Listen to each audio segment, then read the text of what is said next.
I was thinking about starting a Patreon. I have some ideas as to what that could look like. I don't know if I'd even do 2 tiers. I think I might just do one $5 tier to make it easier for everybody. Get everybody a little bit more content.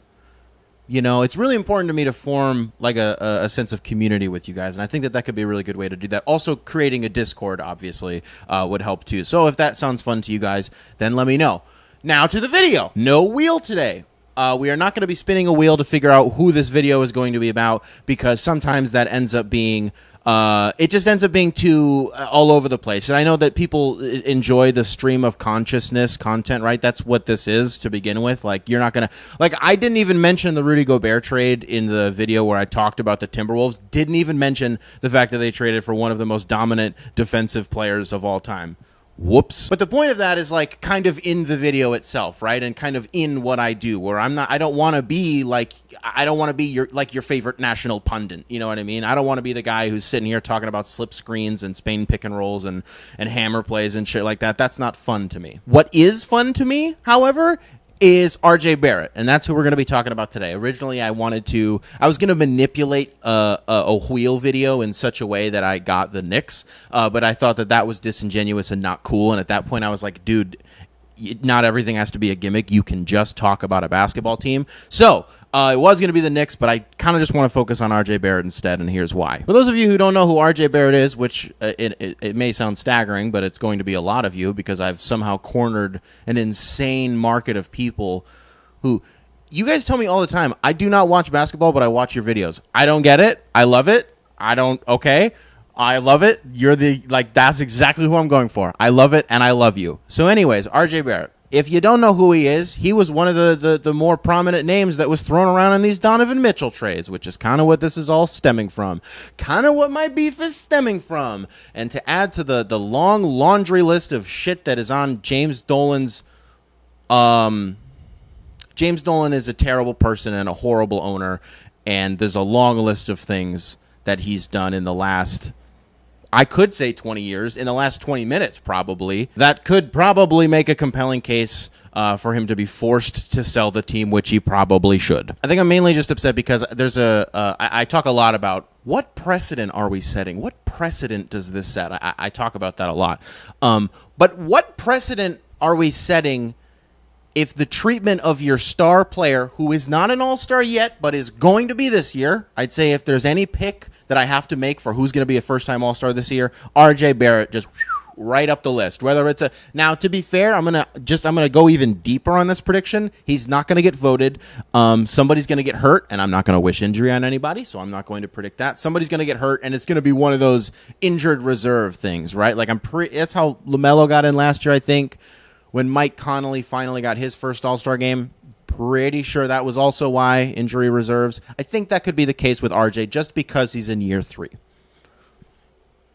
It's year 4. It's year 4. I think it's lame that the Knicks dangled him for Donovan Mitchell, and then when the Utah Jazz wanted to become the Utah Jazzerbockers and absorb pretty much all of the capital that New York owned, and then they balked. It's like, if you're going to do that, because it's like, if Cleveland, all right. If Utah settled on the package that they got from Cleveland, right? Which is like 2 mid players, like, I love Colin Sexton. He's going to average 100, but Lauri Markkanen, Agbaji, who hasn't played a minute. We've talked about this. 3 firsts and 2 pick swaps. That's what you settled on. The Knicks couldn't throw something together centered on RJ Barrett that even kind of like mirrored that. I don't know, like maybe even throw it. Well, you wouldn't throw in Mitchell Robinson at that point. You know what I mean? Just feels kind of like you kind of just shot the kid's morale for no damn reason. But then you got him paid. Okay, that's the biggest thing. Then the Knicks got RJ Barrett paid. And I don't know if there was a bigger hater of RJ Barrett coming out of Duke than this guy right here. I thought it was Zion 1, everyone knew it. I thought it was Cam 2, RJ 3. Okay, I thought Cam Reddish was the one who was going to be like, I thought he was the guy. So it's been really interesting for me over the years seeing that not only do I love RJ Barrett as a dude, just as a person, now that we've gotten to see more of his personality, but also as a basketball player, I absolutely love him. And just on the same point earlier where I never try to be the guy, I think it's pretentious for people to try to take on this persona of a national. Well, I'm not going to say it's pretentious because some people, that's just what their aspiration is, and maybe I'm projecting. Anyways, my point of what I'm trying to say is I always try to avoid the buzzwords. You know what I mean? Like, I don't want to sit here and talk about like the X's and O's of basketball, but sometimes that's the only way that you can have a cohesive conversation. So for the sake of it, one of the things I love the most about RJ Barrett is if you talk about all the guys in the league who are the best at splitting double teams, I actually love, like, just from like a visual standpoint, maybe not its effectiveness, but just how cool they look when they do it. Killian Hayes is up there, by the way. The way that Killian does it, if nothing else, he slips doubles really, really well. I would number one on that list is probably Russell Westbrook. I just love, he always does like a shoulder dip, and like the way that he's able to accelerate and just kind of go. I love it.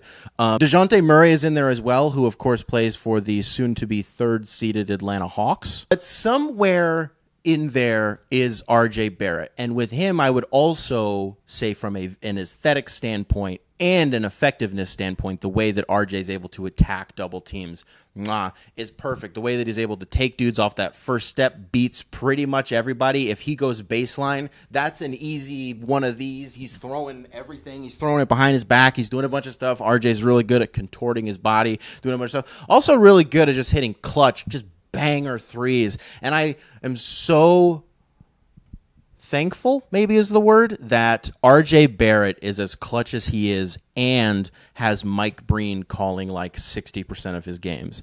Is that what it breaks down to? Because I know Mike Breen obviously has to do the national stuff too.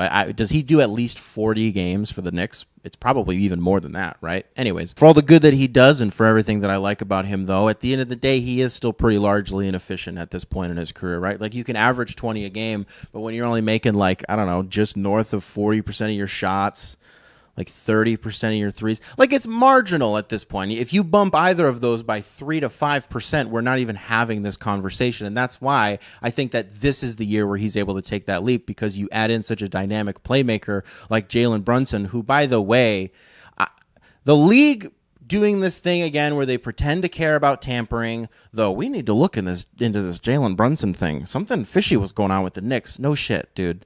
Like, if what was the thing? Dallas didn't even get to offer? I don't remember if that ended up even being true or not.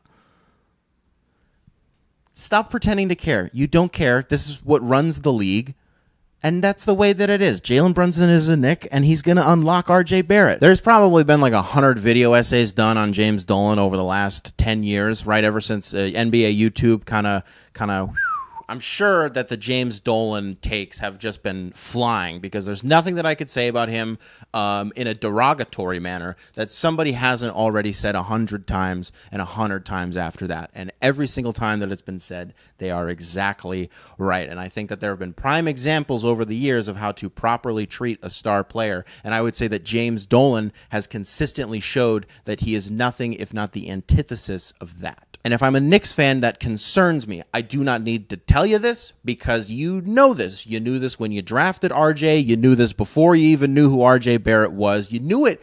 Damn. Wasn't RJ Barrett born in like 2000?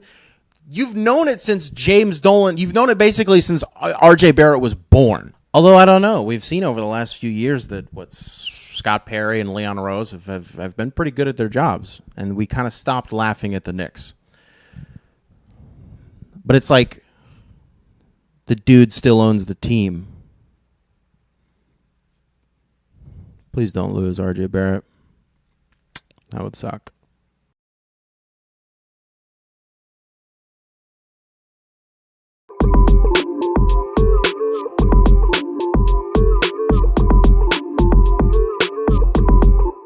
Just sell the team. Just sell it.